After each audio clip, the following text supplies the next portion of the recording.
ఇంక సరే లాస్ట్కి వచ్చే కొందికి ఇంకా పెద్ద స్కెచ్ వేసాడు. మనందరి జుట్టు ఆయన చేతల్లో పెట్టుకోవాలనుకున్నాడు. కడాన ల్యాండ్ టైటిలింగ్ యాక్ట్. ఇది చూస్తే ఈ యాక్ట్ చూస్తేనే భయంకరం. మొత్తం నీతి ఆయోగ్ చెప్పింది నేను చేశా అన్నాడు. దేశంలో ఎక్కడా ఈ చట్టం అమలు కాలేదు. ప్రజల ఆస్తులందరూ కూడా భయపడిపోయే పరిస్థితికి వచ్చారు.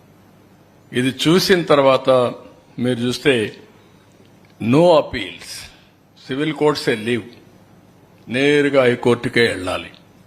ఇంకొక పక్కన దీంట్లో మనం చూసినప్పుడు ప్రైవేటు వ్యక్తులను కూడా ల్యాండ్ టైటిలింగ్ ఆఫీసర్గా పెట్టుకోవచ్చు.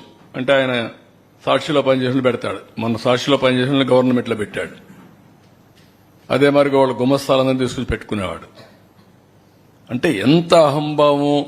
అందుకే ఈ యాక్ట్ ని ఫస్ట్ కేబినెట్ లోనే తీసుకొచ్చాం, రద్దుకు రికమెండ్ చేశాం, దాన్ని రద్దు చేస్తున్నాం.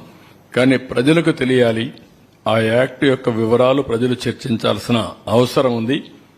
అందులో ఉండే దురుద్దేశాలని అర్థం చేసుకోవాలని చెప్పి నేను కోరుతున్నా. నెక్స్ట్.